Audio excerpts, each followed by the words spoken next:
Start ಮಾಡೋಣ. Right. ವರ್ಗೀಕರಣದ ಪಿತಾಮಹ ಎಂದು ಯಾರನ್ನು ಕರೆಯಲಾಗುತ್ತದೆ? ಹೂ is the father of taxonomy ಅಂತ ಕೇಳ್ತಿದ್ದಾರೆ. So who is the father of taxonomy? ವರ್ಗೀಕರಣ ಸಾಮ್ರಾಜ್ಯದ ಪಿತಾಮಹ.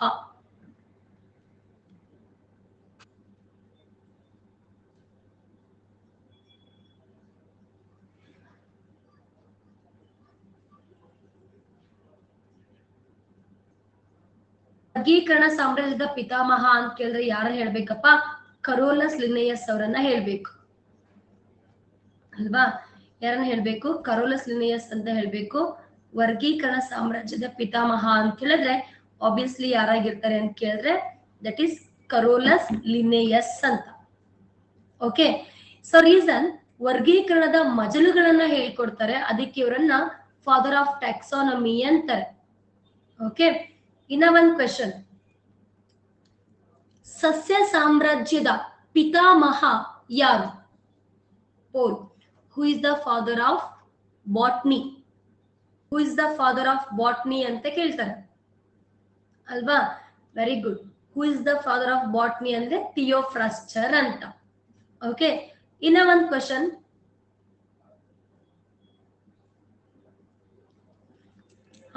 ಮಾನೋಕಾರ್ಪಿಕ್ ಮತ್ತು ಪಾಲಿಕಾರ್ಪಿಕ್. ಕೇಳಿಸ್ಕೊಳ್ಳಿ, ಮಾನೋಕಾರ್ಪಿಕ್ ಮತ್ತು ಪಾಲಿಕಾರ್ಪಿಕ್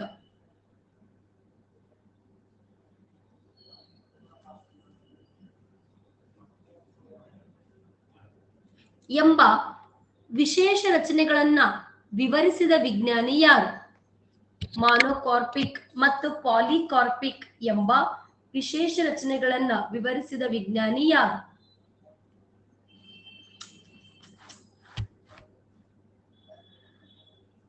very good.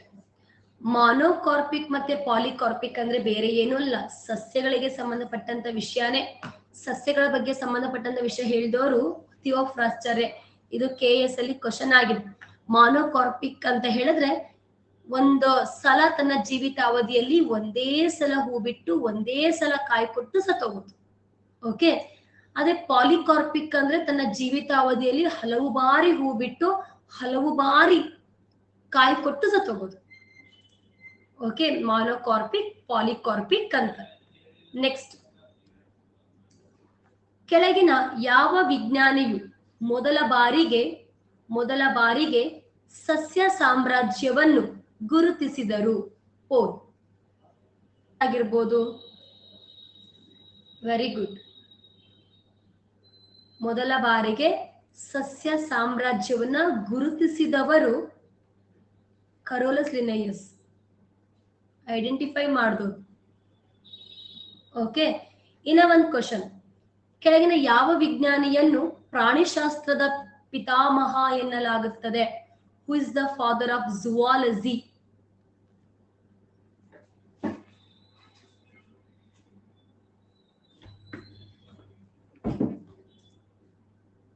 Very good, very good. ಪ್ರಾಣಿಶಾಸ್ತ್ರದ ಪಿತಾಮಹ ಅಥವಾ who is the father of zoology? Very good. ಯಾರನ್ನು ಕರೀತಾರೆ? ಪ್ರಾಣಿಶಾಸ್ತ್ರದ ಪಿತಾಮಹ ಅಥವಾ ಫಾದರ್ ಆಫ್ ಝುವಾಲಜಿ ಅಂತ ಕೇಳಿದ್ರೆ ಯಾರನ್ನ ಹೇಳ್ಬೇಕಪ್ಪ? ಅರಿಸ್ಟಾಟಲ್ ಅವ್ರನ್ನ ಹೇಳ್ಬೇಕು. ಇನ್ನ ಒಂದು ಕ್ವಶನ್, ಕೆಳಗಿನ ಯಾರನ್ನು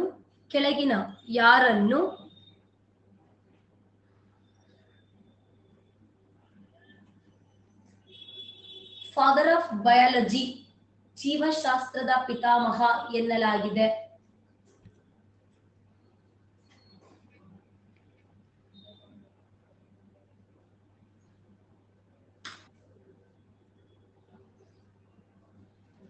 ವೆರಿ ಗುಡ್, ವೆರಿ ಗುಡ್. ಜೀವಶಾಸ್ತ್ರದ ಪಿತಾಮಹ, ಜೀವಶಾಸ್ತ್ರ ಅಥವಾ ಫಾದರ್ ಆಫ್ ಬಯಾಲಜಿ ಅಂತ ಕೇಳಿದ್ರೆ ದಟ್ ಈಸ್ ಅರಿಸ್ಟಾಟಲ್ ಅಂತ ಅಲ್ವಾ? ಯಾರಾಗಿರ್ತಾರಪ್ಪ? ಅರಿಸ್ಟಾಟಲ್. ಹಾಯ್ ಸಿದ್ದು. ಇನ್ನೊಂದು, ಕೆಳಗಿನ ಯಾವ ವಿಜ್ಞಾನಿಯನ್ನು ಫಾದರ್ ಆಫ್ ಜೆನೆಟಿಕ್ಸ್ ಅಂತ ಕರೀತಾರೆ. Father of genetics. ತಳಿ ತಂತ್ರಜ್ಞಾನದ ಪಿತಾಮಹ ಅಂತೇಳಿ ಯಾರನ್ನ ಕರೀತಾರೆ? ಎಲ್ಲ ಬ್ಯಾಚ್ಗಳೇ ಇದಾವೆ. ಸೂಪರ್. ಹಾ, ಚಾಪ್ಟರ್ ವೈಸ್ ಅಂತ ಹೇಳಿದ್ರಲ್ಲ, ಟ್ಯಾಕ್ಸಾನಮಿ ಚಾಪ್ಟರ್ ವೈಸ್ ಸ್ಟಾರ್ಟ್ ಮಾಡ್ತಾ ಇದ್ದೀನಿ. ಓಕೆ, ಮೆಂಡಲ್ ಅಲ್ವಾ? ಹಾಗಾದ್ರೆ ತಳಿಶಾಸ್ತ್ರ ಅಥವಾ ಫಾದರ್ ಆಫ್ ಜೆನೆಟಿಕ್ಸ್ ಅಂತ ಹೇಳಿದ್ರೆ ಯಾರನ್ನ ಕರಿಬೇಕು? ಫಾದರ್ ಆಫ್ ಜೆನೆಟಿಕ್ಸ್ ಅಂತ ಮೆಂಡಲ್ ಅವರ ಕರಿಬೇಕು, ಗ್ರಿಗೋರ್ ಮೆಂಡಲ್ ಅಲ್ವಾ? ನೆಕ್ಸ್ಟ್, ಕರೋಲಸ್ ಲಿನ್ನಯಸ್ ಬರೆದ ಪುಸ್ತಕದ ಹೆಸರೇನು ಅಂತ ಪ್ರಶ್ನೆ ಮಾಡಿದ್ದಾರೆ. ಕರೋಲಸ್ ಲಿನ್ನಯಸ್ ರವರು ಬರೆದಿರುವ ಪುಸ್ತಕದ ಹೆಸರೇನು?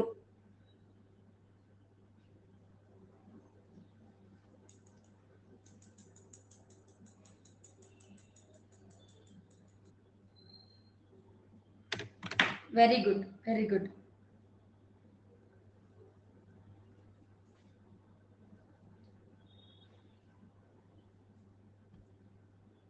Very good. ಆನ್ಸರ್ ಏನಪ್ಪಾ ಅಂತ ಕೇಳಿದ್ರೆ ಸಿ ಅಲ್ವಾ? ಒಂದು ಸ್ಪೀಶೀಸ್ ಪ್ಲಾಂಟೆರಮ್, ಇದನ್ನ ಕೂಡ KS ಅಲ್ಲಿ ಕೇಳಿದರೆ. ಕರೋಲಸ್ ಲಿನ್ನಯಸ್ ಅವರ ಪುಸ್ತಕ ಏನು ಅಂತ ಹೇಳ್ಬಿಟ್ಟು, ಒಂದು ಸ್ಪೀಶೀಸ್ ಪ್ಲಾಂಟೆರಮ್, ಇನ್ನೊಂದು ಸಿಸ್ಟಮ್ ನ್ಯಾಚುರೆ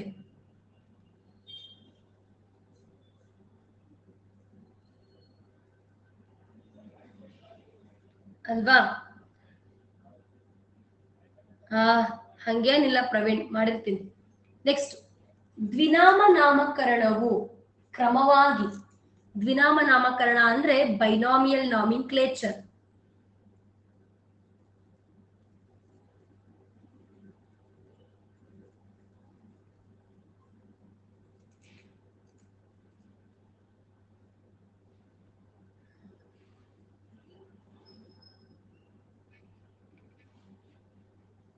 ಆಪ್ಷನ್ಸ್ ಬೇಕಾ?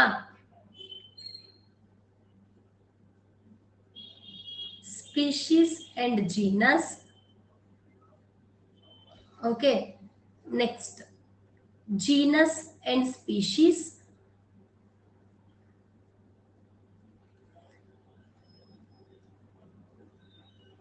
Order and class, family and kingdom. Poll ಕೊಡ್ಲಾ?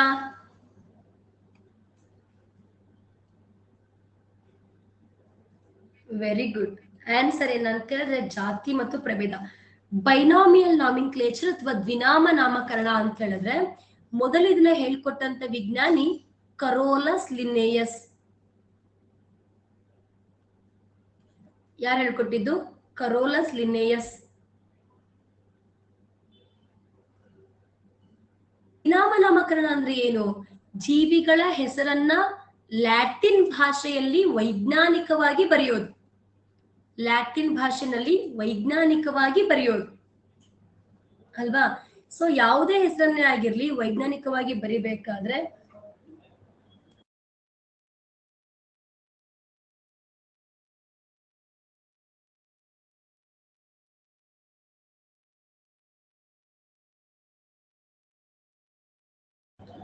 ವೈಜ್ಞಾನಿಕವಾಗಿ ಬರಿಬೇಕಾದ್ರೆ ಮೊದಲನೇ ಅಕ್ಷರ ಆ ಜೀವಿಯ ಜಾತಿನೇ ಆಗಿರ್ಬೇಕು, ಎರಡನೇ ಅಕ್ಷರ ಆ ಜೀವಿಯ ಪ್ರಭೇದನೇ ಆಗಿರ್ಬೇಕು ಅಲ್ವಾ? ಬೆಸ್ಟ್ ಎಕ್ಸಾಂಪಲ್, ಮನುಷ್ಯನ ವೈಜ್ಞಾನಿಕ ಹೆಸರೇನು? ಹೋಮೋ ಅಲ್ವಾ? Homo sapiens. ಹಾಗಾದ್ರೆ ಹೋಮೋ ಅನ್ನೋದು ಜಾತಿ, ಸೆಪಿಯನ್ಸ್ ಅನ್ನೋದು ಪ್ರಭೇದ ಅಂತ. ಓಕೆ, ಸರಿ. ಈಗ ಬೇರೆ ವೈಜ್ಞಾನಿಕ ಹೆಸರು ಹೇಳ್ತೀರಾ? ವೈಜ್ಞಾನಿಕ ಹೆಸರು ಹೇಳ್ತೀರಾ? ಮ್ಯಾಂಗೋ ಅಲ್ವಾ? ಮಾವಿನ ಹಣ್ಣಿನ ವೈಜ್ಞಾನಿಕ ಹೆಸರು ಮ್ಯಾಂಜಿಫೆರಾ ಇಂಡಿಕಾ.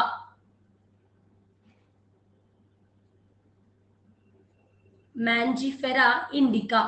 ಮ್ಯಾಂಜಿಫೆರಾ ಅನ್ನೋದು ಜಾತಿ, ಇಂಡಿಕಾ ಅನ್ನೋದು ಸ್ಪೀಶೀಸ್. ಯಾವಾಗ್ಲೂ ಅಷ್ಟೇ ವೈಜ್ಞಾನಿಕ ಹೆಸರುಗಳನ್ನ ಬರಿಬೇಕಾದ್ರೆ ಮೊದಲನೇ ಪದ ಆ ಜೀವಿಯ ಜಾತಿನೇ ಆಗಿರ್ಬೇಕು, ಎರಡನೇ ಪದ ಆ ಜೀವಿಯ ಪ್ರಭೇದನೇ ಆಗಿರ್ಬೇಕು ಅಂತ ರೂಲ್ಸ್ ಇದೆ. ಓಕೆ, ಇದನ್ನ ಮಾಡಿದವರು ಯಾರಪ್ಪ ಅಂದ್ರೆ ಕರೋಲಸ್ ಲಿನೇಯಸ್. ನೆಕ್ಸ್ಟ್, ಹುಲಿಯ ವೈಜ್ಞಾನಿಕ ಹೆಸರೇನು ಅಂತ ಪ್ರಶ್ನೆ.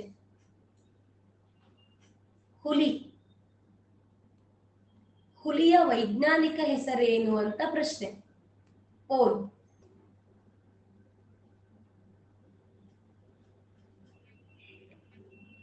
Very good. ಹುಲಿಯ ವೈಜ್ಞಾನಿಕ ಹೆಸರು ಫೆಲಿಸ್ ಟೈಗ್ರಿಸ್ ಅಥವಾ ಪ್ಯಾಂಥೆರಾ ಟೈಗ್ರಿಸ್ ಅಂತ.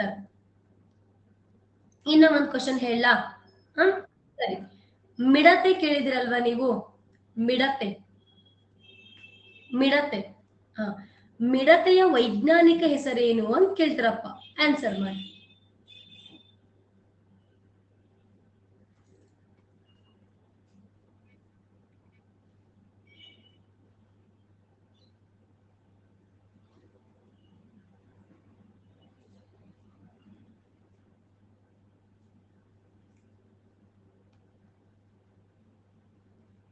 ಅಲ್ವಾ?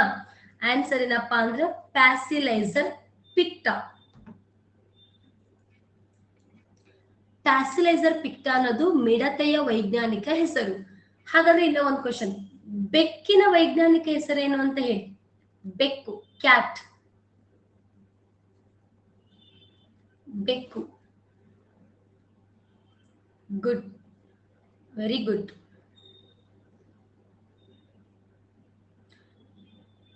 ಬೆಕ್ಕಿನ ವೈಜ್ಞಾನಿಕ ಹೆಸರು ಫೆಲಿಸ್ ಡೊಮೆಸ್ಟಿಕಾ.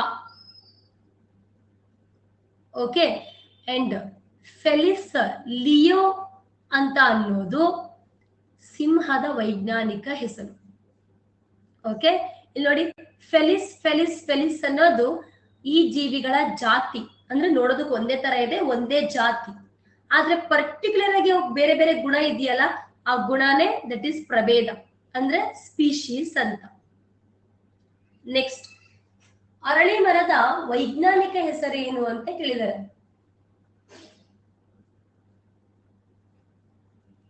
ಅರಳಿ ಮರ.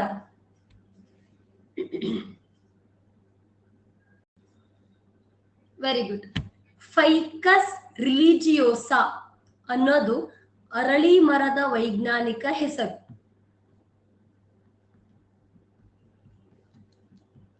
ಅಲ್ವಾ?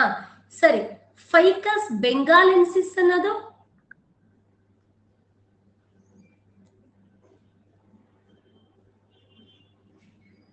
Ficus, very good. ಫೈಕಸ್ ಬೆಂಗಾಲೆನ್ಸಿಸ್ ಅಂತ ಅನ್ನೋದು ಆಲದ ಮರದ ವೈಜ್ಞಾನಿಕ ಹೆಸರು. ಅಲ್ವಾ? ಇನ್ನೊಂದು ಕ್ವಶನ್ ಅಪ್ಪ, ಸಿಂಪಲ್.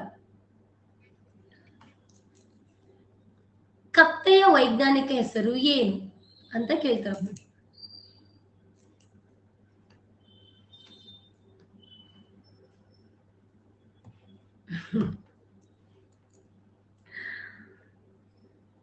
ಸಾರಿ,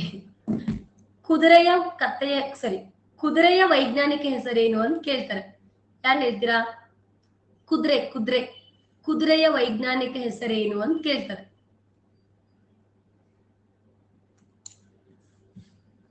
ಕ್ವಿಕ್ ಆಗಿ ಹೇಳಿ.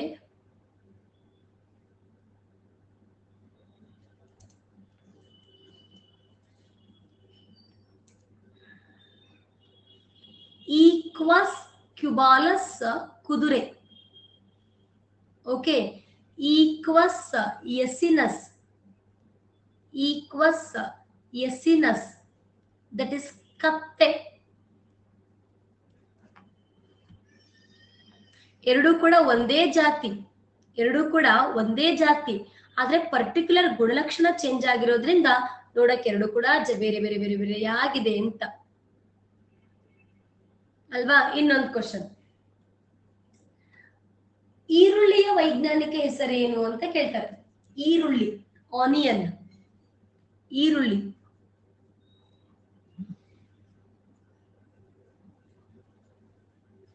ಈರುಳ್ಳಿಯ ವೈಜ್ಞಾನಿಕ ಹೆಸರೇನು? ಉಳ್ಳಾಗಡ್ಡಿ. ಹಾ, ಈರುಳ್ಳಿಯ ವೈಜ್ಞಾನಿಕ ಹೆಸರು ಆಲಿಯಂ ಸೀಪಾ. ಓಕೆ, ಕಾಫಿಯಾ ಅರೇಬಿಕಾ ಅಂತ ಹೇಳಿದ್ರೆ ಕಾಫಿಯ ವೈಜ್ಞಾನಿಕ ಹೆಸರು ಕಾಫಿಯಾ ಅರೇಬಿಕಾ.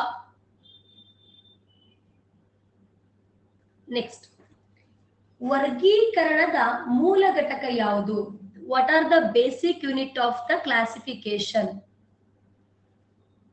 ಥಿಂಕ್ ಮಾಡಿ. ವರ್ಗೀಕರಣದ ಮೂಲ ಘಟಕ ಕೊಡ್ಲಾ ಪೋಲ್? ಪಕ್ಕ ಇವ್ರದೊಂದಪ್ಪ ಇಂಗ್ಲಿಷ್ ಅಂತ.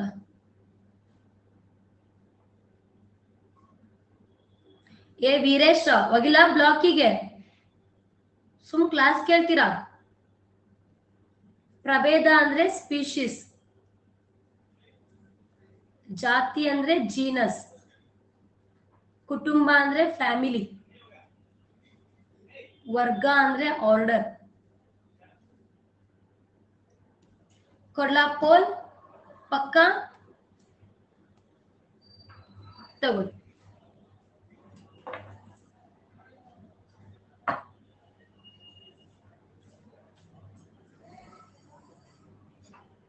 Super super. ಇದಕ್ಕೊಂದು ಈಸಿ ಟ್ರಿಕ್ಸ್ ಹೇಳ್ಕೊಟ್ಟಿದ್ರೆ ನೆನಪಿದ್ಯಾ? ನೆನಪಿದ್ಯಾ? ಪ್ರಭೇದ ಯಾರಿಗೆ ನೆನಪಿದೆ?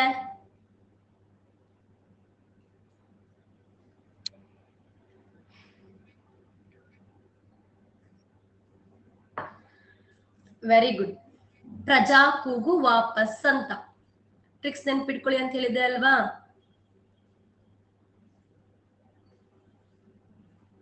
ಪ್ರಜಾ ಕೂಗು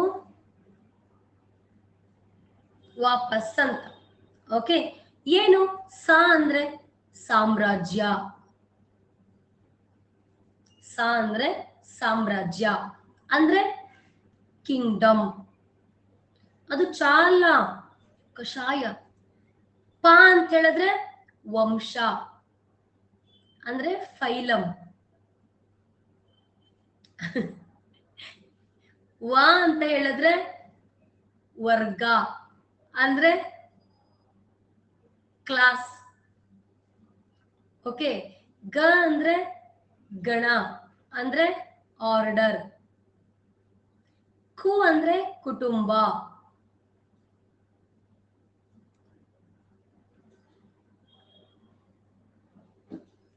ಅಂದ್ರೆ ಫ್ಯಾಮಿಲಿ. ಜ ಅಂದ್ರೆ ಜಾತಿ ಅಂದ್ರೆ ಜೀನಸ್. ಪ್ರ ಅಂದ್ರೆ ಪ್ರಭೇದ ಅಂದ್ರೆ ಸ್ಪೀಶೀಸ್. ಹಾಗಾದ್ರೆ ಈಗ ಹೇಳಿ, ವರ್ಗೀಕರಣದ ದೊಡ್ಡ ಮಜಲು, ದೊಡ್ಡ ಘಟಕ ಅಂದ್ರೆ ಸಾಮ್ರಾಜ್ಯ. ವರ್ಗೀಕರಣದ ದೊಡ್ಡ ಘಟಕ ಅಂದ್ರೆ ಏನು? ಸಾಮ್ರಾಜ್ಯ. ಸೊ ವರ್ಗೀಕರಣದ ಚಿಕ್ಕ ಘಟಕ ಅಂತ ಹೇಳಿದ್ರೆ, ಸ್ಮಾಲೆಸ್ಟ್ ಯೂನಿಟ್ ಅಂತ ಹೇಳಿದ್ರೆ ದಟ್ ಈಸ್ ಪ್ರಭೇದ. ಸ್ಮಾಲೆಸ್ಟ್ ಯೂನಿಟ್ ಏನು? ಪ್ರಭೇದ ಅಲ್ವಾ? ಇನ್ನ ಒಂದ್ ಕ್ವಶನ್ ಕೇಳಲಾ? ಮಹಿಷ್ಮತಿ ಸಾಮ್ರಾಜ್ಯ. ಅಬ್ಬಬ್ಬ, ಮೈ ಕಂಟ್ರಿ. ಫಿಲ್ಮ್ ಜಾಸ್ತಿ ನೋಡ್ತೀರಾ? ಫಿಲ್ಮ್ ಜಾಸ್ತಿ ನೋಡ್ತೀರಾ? ಅದೇ ಎಫೆಕ್ಟ್ ಇದು.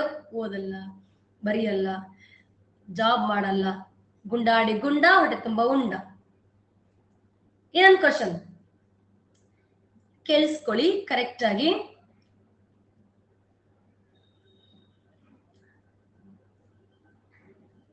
ಜಾನ್ ರೇ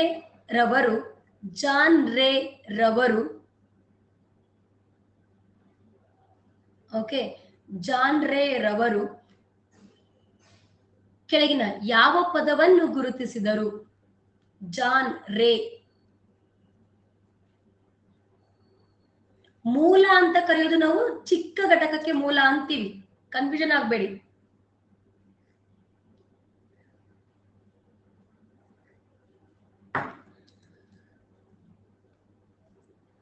ಸೂಪರ್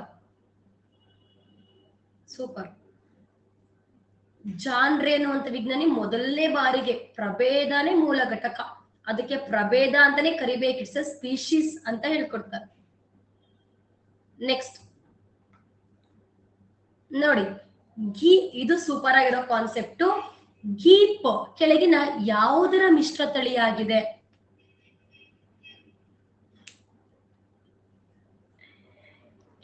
ಡುಮ್ಮಿ ಕುಂತಿದ್ರು, ಕ್ಲಾಸ್ ಕೇಳು.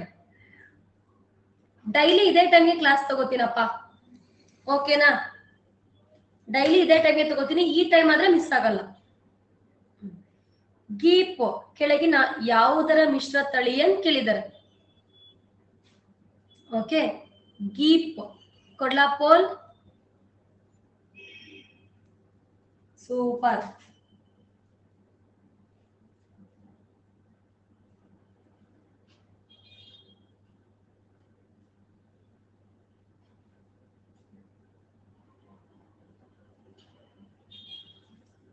ಮಿಶ್ರ ತಳಿಗಳು ಅಂತಿದೆ. ಮಿಶ್ರ ತಳಿಗಳು ಅಂತಿದೆ ನೋಡಿ. ಕುರಿ, ಮೇಕೆ ಅಲ್ವಾ? ಮೇಕೆಗೆ ಏನಂತ ಕರಿತೀವಿ? ಗೋಟ್. ಕುರಿಗೆ ಏನಂತ ಕರಿತೀವಿ? ಶೀಪ್ ಅಲ್ವಾ? ಸೊ ನೋಡಿ, ಮಿಶ್ರ ತಳಿಗಳು ಅಂತ ಹೇಳಿದ್ರೆ ಬೇರೆ ಬೇರೆ ಜಾತಿಗೆ ಸೇರಿರ್ತಕ್ಕಂಥ ಜೀವಿಗಳನ್ನ ಸಂಯೋಗ ಮಾಡಿಸಿದಾಗ ಹುಟ್ಟುವಂತ ಹೊಸ ತಳಿಗಳು ಅಂತ. ಓಕೆ ನೋಡಿ, ಜಿ ಮೊದಲನೇ ಜೀವಿಯ ಮೊದಲನೇ ಅಕ್ಷರ, ಎರಡನೇ ಜೀವಿಯ ಎರಡನೇ ಅಕ್ಷರ, ದಟ್ ಈಸ್ ಗಿ ಇ ಪಿ, ಗೀಪ್ ಅಷ್ಟೇ. ಮೊದಲನೇ ಜೀವಿ, ಮೊದಲನೇ ಗಂಡು ಜೀವಿಯ ಮೊದಲನೇ ಅಕ್ಷರ, ಹೆಣ್ಣು ಜೀವಿಯ ಎರಡನೇ ಅಕ್ಷರವನ್ನ ಸೇರಿಸಿ ಹೊಸ ಜೀವಿಯ ಹೆಸರನ್ನ ಇಡ್ತಾರೆ. ಇದನ್ನ ನಾವು ಮಿಶ್ರ ತಳಿಗಳು ಅಂತೀವಿ.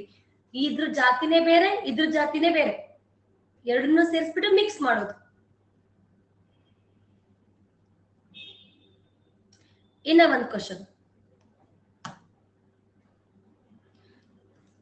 ಲೈಗರ್, ಲೈಗರ್, ಲೈಗರ್ ಕೆಳಗಿನ ಯಾವುದರ ಮಿಶ್ರ ತಳಿಯಾಗಿದೆ? ಲೈಗರ್.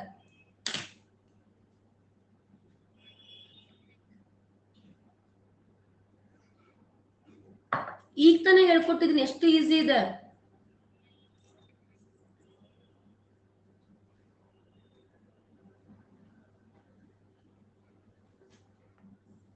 ನೋಡಿ, ಗಂಡು ಸಿಂಹ, ಸಿಂಹ ಅಂದ್ರೆ ಲಯನ್, ಪ್ಲಸ್ ಹೆಣ್ಣು ಹುಲಿ, ಹುಲಿ ಅಂದ್ರೆ ಟೈಗರ್. ನೋಡಿ, ಲೈಗರ್, ಹೊಸ ಜೀವಿ ಹೆಸರೇನಪ್ಪ? ಲೈಗರ್ ಅಲ್ವಾ? ಏನೋ ಒಂದು ಕ್ವಶನ್.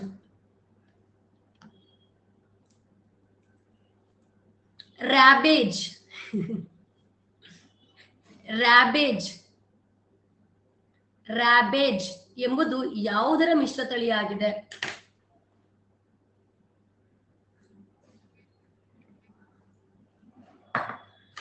ರ್ಯಾಬೇಜ್.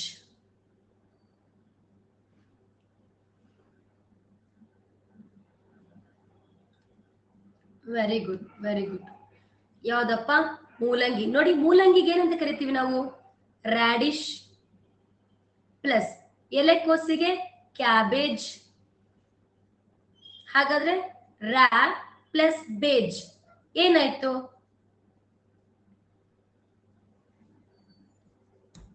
ರ್ಯಾಬೇಜ್. ಓಕೆ ನೋಡಿ, ಗಂಡು ಹುಲಿ, ಹೆಣ್ಣು ಸಿಂಹ. ಹುಲಿಗೆ ಏನಂತೀವಿ ನಾವು? ಟೈಗರ್, ಪ್ಲಸ್ ಸಿಂಹಕ್ಕೆ ಲಯನ್. ಹಾಗಾದ್ರೆ ಏನ್ ಬರ್ಬೋದು?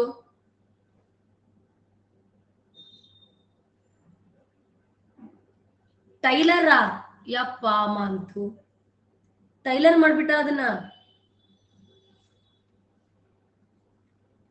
ಟೈಗಾನ್, ಟೈಗಾನ್. ಇವುಗಳನ್ನ ನಾವು ಮಿಶ್ರ ತಳಿಗಳು ಅಂತೀವಿ. ಇನ್ನೊಂದು ಕೇಳ, ಕುದುರೆ ಮತ್ತೆ ಕತ್ತೆ, ಕುದುರೆ ಮತ್ತೆ ಕತ್ತೆ, ಕುದುರೆ ಮತ್ತೆ ಕತ್ತೆ ಸಂಯೋಗ ಹೊಂದಿಸಿದ್ರೆ ಬರುವಂತ ಹೊಸ ಜೀವಿಗೆ ಏನಂತೀವಿ? ಮ್ಯೂಲ್. ಏನಂತ ಹೆಸರು ಕರಿತೀವಿ ಅದನ್ನ? ಮ್ಯೂಲ್. ಇವೆಲ್ಲ ತುಂಬಾ ಇಂಪಾರ್ಟೆಂಟ್ಗಳು, ತುಂಬಾ ಸಲ ಕ್ವಶನ್ಸ್ ಆಗ್ತಾ ಇರತ್ತೆ. ಕಂಟೆಂಟ್ ವೈಸ್ ಚಾಪ್ಟ್ರು ದಯವಿಟ್ಟು ನೋಟ್ ಮಾಡ್ಕೊಳ್ಳಿ, ಮತ್ತೆ ಆಮೇಲೆ ಮತ್ತೆ ಕಂಟೆಂಟ್ ವೈಸ್ ಹೇಳಿ, ಕಂಟೆಂಟ್ ವೈಸ್ ಹೇಳಿ ಅನ್ಬೇಡಿ.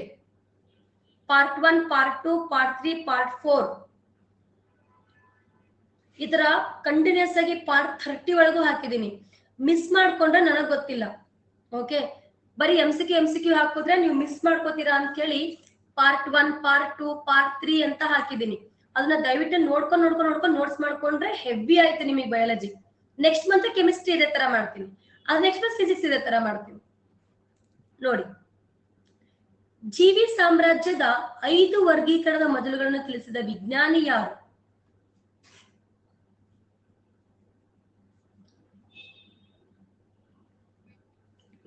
ಇದಕ್ಕೂ ಒಂದು ಟ್ರಿಕ್ಸ್ ಹೇಳ್ಕೊಟ್ಟಿದ್ದೆ. 5 ಸಾಮ್ರಾಜ್ಯದ ಜನಕ ಅಂತ ಹೇಳಿ ಯಾರನ್ನು ಕರೀತಾರೆ ಅಂತ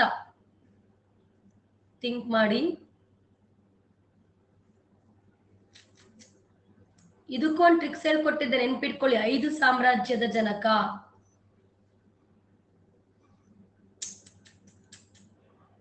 ಗೋವಿಂದ. ಅಪ್ಪ ಏನ್ ಕೆಟ್ಟ ಕೈಯ ಇದೆಪ್ಪ, ಯಾಕಾರ ತಂದು ಕೊಡ್ತಾರೇನೋ. ನನಗೆ ಹೊಡೆದ್ರ ಗಂಟ್ಲು ಕಿಚಕಿಚ ಅನ್ನತ್ತೆ. ಓಕೆ, ಇದಕ್ಕೊಂದು ಟ್ರಿಕ್ಸ್ ಹೇಳ್ಕೊಟ್ಟಿದ್ದೆ. ಏನ್ ಹೇಳಿ? ಕಪಿಸ APCM ರಾಮ ಅಂತ ನೆನಪಿದೆ ಅಲ್ವಾ? ನೋಡಿ,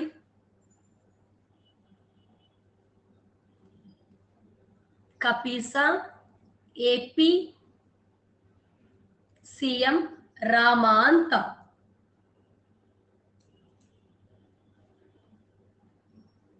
ಅಲ್ವಾ? ನೋಡಿ, ಮೊದಲನೇ ಅಕ್ಷರಗಳೆಲ್ಲನೂ ಕೂಡ ಸೈಂಟಿಸ್ಟ್ ನೇಮ್. ಟೋಟಲ್ ಆಗಿ 5 ಸಾಮ್ರಾಜ್ಯಗಳಿದೆ. ಟೋಟಲ್ ಆಗಿ ಎಷ್ಟು ಸಾಮ್ರಾಜ್ಯಗಳಿದೆ? 5 ಸಾಮ್ರಾಜ್ಯಗಳಿದೆ ಅಲ್ವಾ? ನೋಡಿ, ಕ ಅಂತ ಹೇಳಿದ್ರೆ ಕರೋಲಸ್ ಲಿನ್ನೇಯಸ್.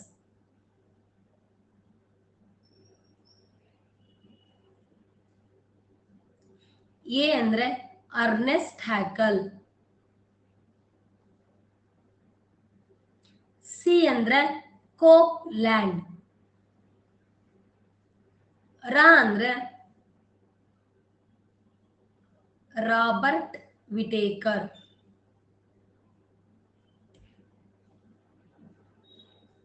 ಒಳ್ಳೇದಾಗ್ಲಿ Mercury, all the best. Kannada English ಎರಡಲ್ಲೂ ಹೇಳ್ತಾ ಇದ್ದೀನಿ, ಮತ್ ಅದ್ರಲ್ಲೂ ಡವ್ವ ನಿಮ್ದು. ಕನ್ನಡ ಇಂಗ್ಲಿಷ್ ಎರಡಲ್ಲೂ ಹೇಳ್ತಾ ಇದ್ದೀನಿ, ಮತ್ ಅದ್ರಲ್ಲೂ ಖ್ಯಾತೆ. ಇದಕ್ಕೇನ್ ಕಮ್ಮಿ ಇಲ್ಲ. ನೋಡಿ, ಮೊದಲನೇ ಅಕ್ಷರಗಳೆಲ್ಲನೂ ಕೂಡ ಏನಂತ ಹೇಳಿದ್ರೆ ಸೈಂಟಿಸ್ಟ್ಗಳು ಅಂತ. ಎರಡನೇ ಅಕ್ಷರಗಳೆಲ್ಲನೂ ಕೂಡ ಸಾಮ್ರಾಜ್ಯಗಳು ಅಂತ. ನೋಡಿ, ಪಿ ಅಂತ ಹೇಳಿದ್ರೆ ಪ್ರಾಣಿ ಸಾಮ್ರಾಜ್ಯ. ಸ ಅಂದ್ರೆ ಸಸ್ಯ ಸಾಮ್ರಾಜ್ಯ. ಅಂದ್ರೆ ಏನಂತ ಅರ್ಥ? ಪ್ರಾಣಿ ಸಾಮ್ರಾಜ್ಯ ಮತ್ತೆ ಸಸ್ಯ ಸಾಮ್ರಾಜ್ಯನ ಗುರುತಿಸಿದ ವಿಜ್ಞಾನಿ ಕರೋಲಸ್ ಲಿನ್ನೇಯಸ್ ಅಂತ. ಮುಗೀತಷ್ಟೇ, ಈಸಿ ಇದೆ ಅಲ್ವಾ? ನೆಕ್ಸ್ಟ್, ಎ ಅಂದ್ರೆ ಅರ್ನೆಸ್ಟ್ ಹ್ಯಾಕಲ್ ಅಂತ. ಪಿ ಅಂದ್ರೆ ಪ್ರೊಟಿಸ್ಟಾ ಸಾಮ್ರಾಜ್ಯ ಅಂತ. ಹಾಗಾದ್ರೆ ಪ್ರೊಟಿಸ್ಟಾ ಸಾಮ್ರಾಜ್ಯವನ್ನು ಗುರುತಿಸಿದ ವಿಜ್ಞಾನಿ ಅರ್ನೆಸ್ಟ್ ಹ್ಯಾಕಲ್. ಓಕೆ, 2 ಸಾಮ್ರಾಜ್ಯದ ಜನಕ ಅಂತ ಯಾರನ್ನ ಕರೀತಾರೆ? ಕರೋಲಸ್ ಲಿನ್ನೇಯಸ್. ಇಲ್ಲ, ಎರಡಲ್ಲ, ಇನ್ನೂ ಒಂದಿದೆ ಅಂತ ಹೇಳಿ ಪ್ರೊಟಿಸ್ಟಾವನ್ನ ಸೇರಿಸಿ 3 ಸಾಮ್ರಾಜ್ಯದ ಜನಕ ಅನ್ನಿಸ್ಕೊಂಡರು ಅರ್ನೆಸ್ಟ್ ಹ್ಯಾಕಲ್. 3 ಅಷ್ಟೇ ಅಲ್ಲ, 4 ಸಾಮ್ರಾಜ್ಯ ಇದೆ ಅಂತ ಹೇಳಿ 4 ಸಾಮ್ರಾಜ್ಯ ಜನಕ ಅಂತ ತಿಳಿಸ್ಕೊಂಡನು ಕೋಪ್ಲ್ಯಾಂಡ್. ಇಲ್ಲ, ಬರೀ ಅಷ್ಟೇ ಅಲ್ಲ, ಮೈಕೋಟನ ಒಂದು ಸಾಮ್ರಾಜ್ಯ ಇದೆ ಅಂತ ಹೇಳಿ 5 ಸಾಮ್ರಾಜ್ಯ ಅಂತ ಗುರುತಿಸ್ತವನು ರಾಬರ್ಟ್ ವಿಟೇಕರ್. ಅದಕ್ಕೆ ಅವನನ್ನ 5 ಸಾಮ್ರಾಜ್ಯದ ಜನಕ ಅಂತಾರೆ. ಓಕೆ, ಸಿ, ಎಂ ಅಂದ್ರೆ ಮೊನೆರಾ ಸಾಮ್ರಾಜ್ಯ.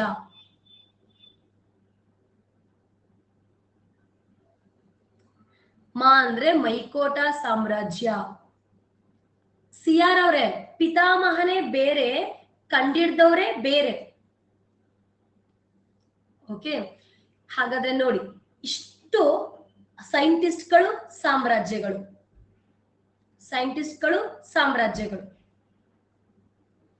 ಓಕೆ, ಕಪಿಸ APCM ರಾಮ ಅಂತ ನೆನ್ಪಿಟ್ಕೊಳ್ಳಿ, ತುಂಬಾ ಈಸಿ ಇದೆ.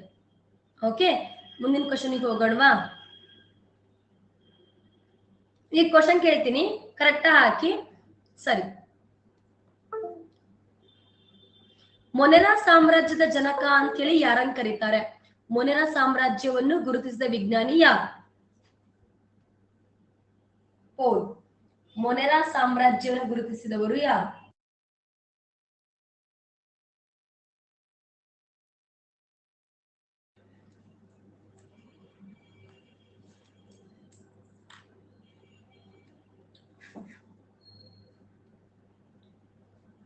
Very good. ಮೊನೆರಾ ಸಾಮ್ರಾಜ್ಯವನ್ನು ಗುರುತಿಸಿದವ್ರು ಯಾರಪ್ಪ ಅಂತ ಕೇಳಿದ್ರೆ ಕೋಪ್ಲ್ಯಾಂಡ್. ಅಂದ್ರೆ ಟ್ರಿಕ್ಸ್ ನೆನಪಾಗುತ್ತೆ ಅಂತ ಅರ್ಥ ನೋಡಿ, ಕೋಪ್ಲ್ಯಾಂಡ್. ನೆಕ್ಸ್ಟ್, ಕೆಳಗಿನ ಯಾವ ಜೀವಿಗಳು ಮೊನೆರಾ ಸಾಮ್ರಾಜ್ಯಕ್ಕೆ ಸೇರಿದೆ? ಅಂದ್ರೆ ಮೊನೆರಾ ಸಾಮ್ರಾಜ್ಯದಲ್ಲಿ ನಾವು ಯಾರ ಬಗ್ಗೆ ಸ್ಟಡಿ ಮಾಡ್ತೀವಿ? ಇಲ್ಲಿಂದ ಹೆಡ್ಡಿಂಗ್ ಹಾಕೊಳ್ಳಿ, ಮೊನೆರಾ ಸಾಮ್ರಾಜ್ಯ ಅಂತ.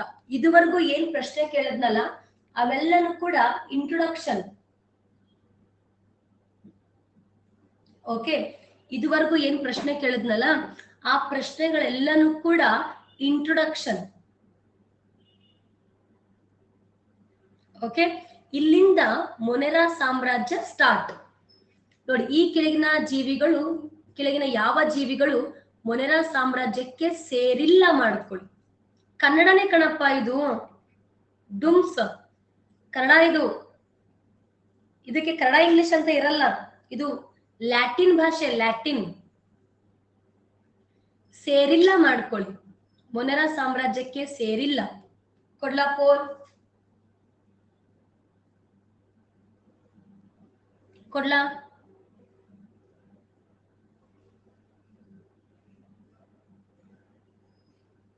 ಪ್ಲಸ್ ತಗೊಂಡಿದ್ದೀನಿಪ್ಪ 12ವರೆಗೆ.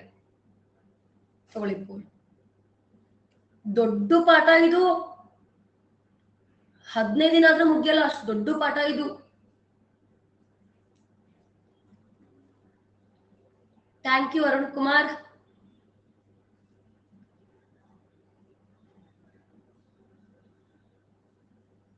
ತುಂಬಾ ಇಂಪಾರ್ಟೆಂಟ್. ಮೊನ್ನೆ FDA ಒಳಗಡೆ ಈ ಚಾಪ್ಟರ್ ಮೇಲೆ ಮೋರ್ ದ್ಯಾನ್ 20 ಕ್ವಶನ್ಸ್ ಬಂದಿತ್ತು.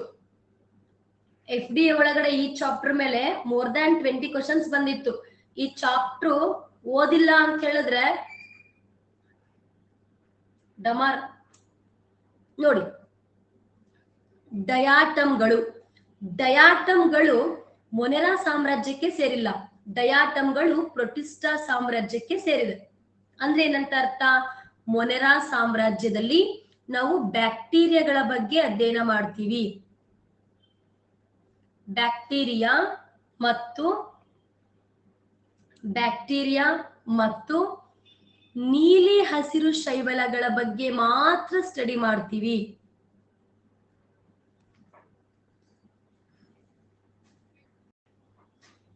ಓಕೆ, ನೆಕ್ಸ್ಟ್ ನೋಡ್ಕೊಳ್ಳಿ. ಜಾಸ್ತಿ ಆಯ್ತು, ಮಣ್ಣಾಯ್ತು ನಿಮ್ ಬುಲ್ಡ್. ಹಾಗಾದ್ರೆ ಬ್ಯಾಕ್ಟೀರಿಯಾ ಮತ್ತು ನೀಲಿ ಹಸಿರು ಶೈವಲಗಳ ಬಗ್ಗೆ ಸ್ಟಡಿ ಮಾಡೋದಕ್ಕೆ ನಾವು ಮೊನೆರಾ ಸಾಮ್ರಾಜ್ಯ ಅಂತೀವಿ. ಇಂಥ ಮೊನೆರಾ ಸಾಮ್ರಾಜ್ಯವನ್ನ ಪ್ಲೀಸ್ ಟೇಕ್ ಡೌನ್ 3 ವಿಧಗಳಾಗಿ ವಿಭಜನೆ ಮಾಡಿದೀವಿ. ಎಷ್ಟು ವಿಧವಾಗಿ ವಿಭಜನೆ ಮಾಡಿದೀವಿ? 3 ವಿಧಗಳಾಗಿ ವಿಭಜನೆ ಮಾಡಿದೀವಿ. 1 archae bacteria, 2 true bacteria, 3 cyano bacteria. Notes ಮಾಡ್ಕೊಂತ ಹೋದ್ರೆ ಬೆಟರ್. ಓಕೆ, ಹಾಗಾದ್ರೆ ಮೊನೆರಾ ಸಾಮ್ರಾಜ್ಯದಲ್ಲಿ ಬ್ಯಾಕ್ಟೀರಿಯಾ ಮತ್ತು ಬ್ಲೂ ಗ್ರೀನ್ ಆಲ್ಗೆ ಬಗ್ಗೆ ಸ್ಟಡಿ ಮಾಡ್ತೀವಿ. ಆ ಬ್ಯಾಕ್ಟೀರಿಯಾಗಳನ್ನ 3 ವಿಧವಾಗಿ ಡಿವೈಡ್ ಮಾಡಿದೀವಿ. 1 archae bacteria, true bacteria, cyano bacteria. Understood? ಅರ್ಥ ಆಗ್ತಿದೆ?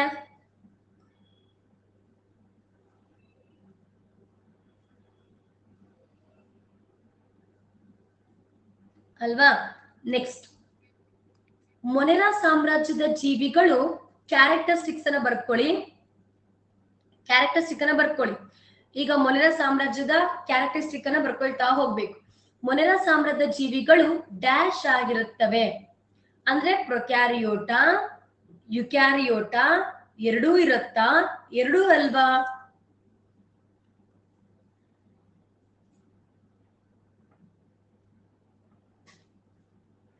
ಅಂದ್ರೆ ಪ್ರೊಕ್ಯಾರಿಯೋಟಿಕ್ಕ ಯುಕ್ಯಾರಿಯೋಟಿಕ್ಕ ಎರಡು ಹೌದಾ ಎರಡು ಅಲ್ವಾ ಅಂತ. ಅಂದ್ರೆ ಬ್ಯಾಕ್ಟೀರಿಯಾಗಳು ದೇಹವನ್ನ ಪ್ರೊಕ್ಯಾರಿಯೋಟಿಕ್ ಆಗಿರುತ್ತೆ ಯುಕ್ಯಾರಿಯೋಟಿಕ್ ಆಗಿರುತ್ತಾ ಅಂತ.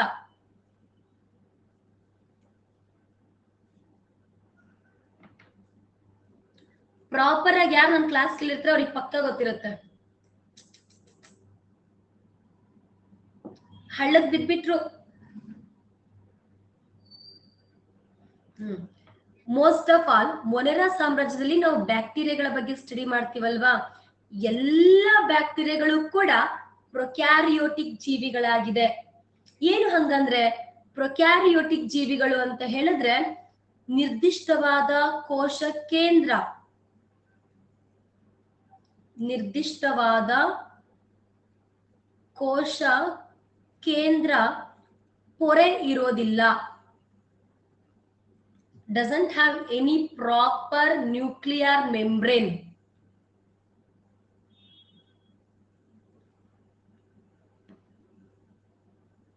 ಪೋಲ್ ಕರೆಕ್ಟ್ ಆಗಿದೆ. ಎಲ್ಲಾ ಬ್ಯಾಕ್ಟೀರಿಯಾಗಳು ಕೂಡ ಪ್ರೊಕ್ಯಾರಿಯೋಟಿಕ್. ನಿಮ್ಗಳೇ ಕಥೆ ಆಯ್ತು. ಮೊನೆರಾ ಸಾಮ್ರಾಜ್ಯದಲ್ಲಿ ಬ್ಯಾಕ್ಟೀರಿಯಾಗಳ ಬಗ್ಗೆ ಮಾತ್ರ ಸ್ಟಡಿ ಮಾಡ್ತೀವಿ. ಎಲ್ಲ ಬ್ಯಾಕ್ಟೀರಿಯಾಗಳು ಕೂಡ ಪ್ರೊಕ್ಯಾರಿಯೋಟಿಕ್.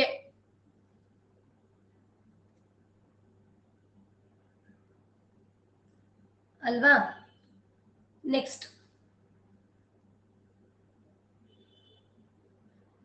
ಕ್ವಶನ್.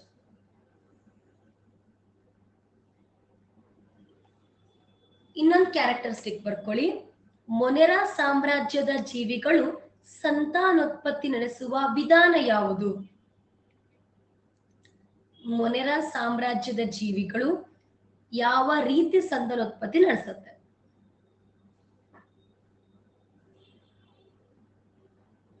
ಅಂದ್ರೆ ಬ್ಯಾಕ್ಟೀರಿಯಾಗಳು ಯಾವ ತರ ಸಂತಾನೋತ್ಪತ್ತಿ ನಡೆಸುತ್ತೆ ಅಂತ.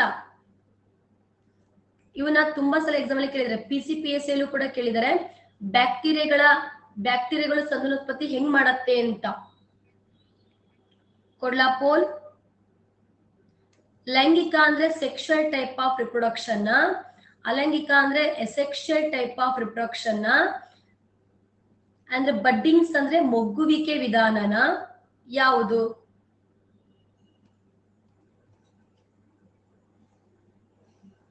ಇದನ್ನೇ ನೋಟ್ಸ್ ಮಾಡ್ಕೊಂಡ್ರೆ ಬೇಕಾದಷ್ಟು ಆಯ್ತು ನಿಮ್ಗೆ.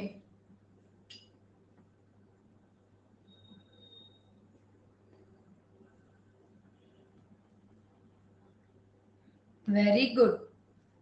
ಅಲೈಂಗಿಕ ರೀತಿ ಸಂತಾನೋತ್ಪತ್ತಿ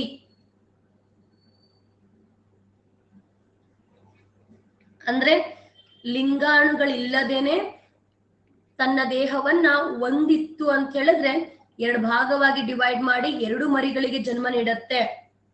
ಇದನ್ನ ನಾವು ವಿದಳನ ಕ್ರಿಯೆ ಅಂತ ಹೇಳಿ ಕರಿತೀವಿ. ಬ್ಯಾಕ್ಟೀರಿಯಾಗಳಲ್ಲಿ ಸಂತಾನೋತ್ಪತ್ತಿ ಅಲೈಂಗಿಕವಾಗಿದ್ದು ತನ್ನ ದೇಹವನ್ನ ಒಂದು ಸಲ ಡಿವೈಡ್ ಮಾಡ್ಕೊಂಡು ಎರಡು ಮರಿಗಳಿಗೆ ಜನ್ಮ ನೀಡುತ್ತೆ. ಇದನ್ನೇ ನಾವು ವಿದಳನ ಕ್ರಿಯೆ ಅಂತೀವಿ. ಎಲ್ಲ ಬ್ಯಾಕ್ಟೀರಿಯಾಗಳು ಹೀಗೇನೆ, ಆಯ್ತಾ? ಅಥವಾ ಬೈನರಿ ಫಿಷನ್.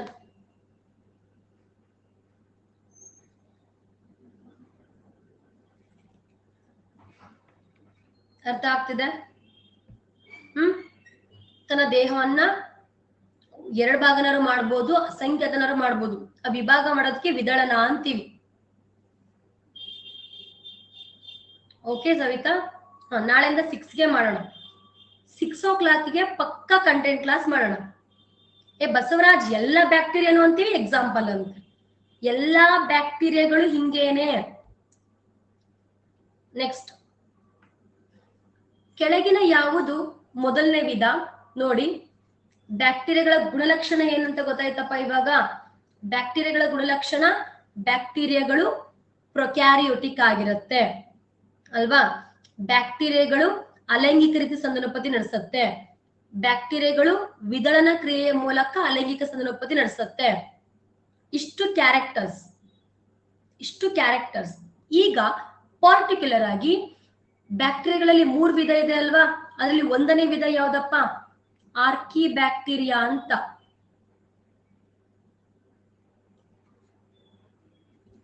ಓಕೆ, ಆರ್ಕಿ ಬ್ಯಾಕ್ಟೀರಿಯಾಗಳನ್ನ 3 ಟೈಪ್ಸ್ ಆಗಿ ಡಿವೈಡ್ ಮಾಡ್ತೀವಿ. ಮತ್ತೆ ಮೊನೆರಾ ಸಾಮ್ರಾಜ್ಯದಲ್ಲಿ ಆರ್ಕಿ ಬ್ಯಾಕ್ಟೀರಿಯಾ, ಓಕೆ, ಆರ್ಕಿ ಬ್ಯಾಕ್ಟೀರಿಯಾವನ್ನ 3 ಟೈಪ್ಸ್ ಆಗಿ ಡಿವೈಡ್ ಮಾಡ್ತೀವಿ.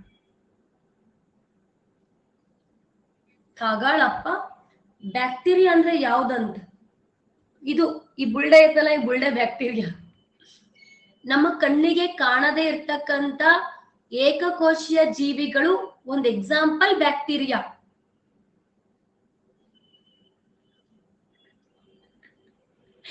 ಬ್ಯಾಕ್ಟೀರಿಯಾ ಅಂದ್ರೆ ಯಾವ್ದು ಅಂದ್ರೆ ಏನ್ ಹೇಳಿ ನಾನು?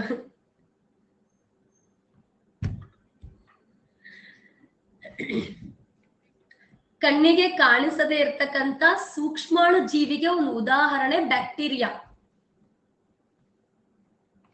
ಓಕೆ, ನೆಕ್ಸ್ಟ್ ಕೊಡ್ಸ್ಕೊಳ್ಳಿ. ಈಗ ಆರ್ಕಿ ಬ್ಯಾಕ್ಟೀರಿಯಾ ಅಂತ ಹೆಡ್ಡಿಂಗ್ ಹಾಕಿ. ಏನಂತ ಹೆಡ್ಡಿಂಗ್ ಹಾಕಿ? ಆರ್ಕಿ ಬ್ಯಾಕ್ಟೀರಿಯಾ ಅಂತ ಹೆಡ್ಡಿಂಗ್ ಹಾಕಿ. ಆಯ್ತು. ಆರ್ಕಿ ಬ್ಯಾಕ್ಟೀರಿಯಾಗಳಲ್ಲಿ ಎಷ್ಟು ವಿಧ? 3 ವಿಧ ಇದೆ. ಅರ್ಥ ಆಗ್ತಿದೆ? ಹಾಗಾದ್ರೆ ಇಲ್ಲಿರೋ ಯಾವುದೋ ಒಂದು ಆರ್ಕಿ ಬ್ಯಾಕ್ಟೀರಿಯಾದ ವಿಧ ಅಲ್ವಂತೆ. ಹಾಗಾದ್ರೆ ಯಾವುದು ಆರ್ಕಿ ಬ್ಯಾಕ್ಟೀರಿಯಾಗೆ ವಿಧ ಅಲ್ಲ? ಕರೆಕ್ಟ್ ನೋಟ್ಸ್ ಮಾಡ್ಕೊಳ್ತಾ ಹೋಗಿ. ಬ್ಯಾಸಿಲಸ್. ಅಂಡರ್ಸ್ಟುಡ್? ಕೇಳಿಸ್ಕೊಳ್ಳಿ. ಆರ್ಕಿ ಬ್ಯಾಕ್ಟೀರಿಯಾಗಳಲ್ಲಿ 3 ವಿಧ: ಮಿಥನೋಜನ್ಸ್, ಹ್ಯಾಲೋಫಿಲ್ಸ್, ಥರ್ಮೋ ಅಸಿಡೋಫಿಲ್ಸ್ ಅಂತ. ಓಕೆ, ಯಾಕೆ ಇದರ ಡಿವೈಡ್ ಮಾಡಿದ್ದಾರೆ? ಆರ್ಕಿ ಬ್ಯಾಕ್ಟೀರಿಯಾಗಳನ್ನ ಡಿಪೆಂಡ್ ಆನ್ ದ ಪ್ಲೇಸ್, ಯಾವ ಜಾಗದಲ್ಲಿ ಬದುಕುತ್ತೆ ಅನ್ನೋದನ್ನ ಆಧಾರವಾಗಿ ಇಟ್ಕೊಂಡು, ಓಕೆ, ಯಾವ ಜಾಗದಲ್ಲಿ ಬದುಕುತ್ತೆ ಅನ್ನೋದನ್ನ ಆಧಾರವಾಗಿ ಇಟ್ಕೊಂಡು 3 ಟೈಪ್ಸ್ ಗೆ ಡಿವೈಡ್ ಮಾಡಿದೀವಿ. ಅದು ಮಿಥನೋಜನ್, ಹ್ಯಾಲೋಫಿಲ್ಸ್, ಅಸಿಡೋಫಿಲ್ಸ್ ಅಂತ. ಓಕೆ, ಬ್ಯಾಸಿಲಸ್ ಅನ್ನೋದು ಡಿಪೆಂಡ್ಸ್ ಆನ್ ದ ಶೇಪ್. ಇದು ಆರ್ಕಿ ಬ್ಯಾಕ್ಟೀರಿಯಾಕ್ಕೆ ಉದಾಹರಣೆ ಅಲ್ಲ. ಓಕೆ, ಈಗ ನೆಕ್ಸ್ಟ್ ನೋಡಿ ಕ್ವಶನ್. ಕೆಳಗಿನ ಯಾವ ಜೀವಿಗಳನ್ನು ಸಾಲ್ಟ್ ಲವರ್ ಎಂದು ಕರೆಯಲಾಗುತ್ತದೆ?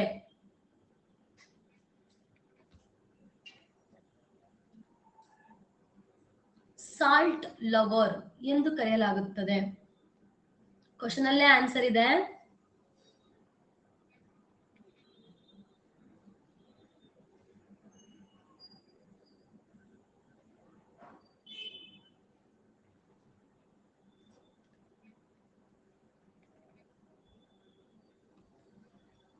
ಸಾಲ್ಟ್ ಅಂದ್ರೆ ಲವಣಾಂಶ ಅಂತ.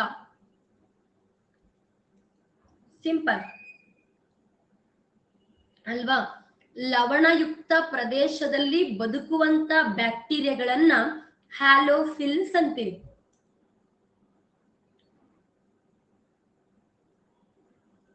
ಓಕೆ, ಮಿಥನೋಜನ್ಸ್ ಅಂದ್ರೆ ಜೌಗು ಪ್ರದೇಶದಲ್ಲಿ ಬದುಕ್ತಕ್ಕಂತ ಬ್ಯಾಕ್ಟೀರಿಯಾಗಳನ್ನ ಮಿಥನೋಜನ್ಸ್ ಅಂತೀವಿ. ಓಕೆ, ಥರ್ಮೋಸಿಡೋಫಿಲ್ಸ್ ಅಂದ್ರೆ ಉಷ್ಣ ಮತ್ತು ಆಮ್ಲಯುಕ್ತ ಪ್ರದೇಶದಲ್ಲಿ ಬದುಕ್ತಕ್ಕಂತ ಬ್ಯಾಕ್ಟೀರಿಯಾಗಳನ್ನ ಥರ್ಮೋಸಿಡೋಫಿಲ್ಸ್ ಅಂತೀವಿ.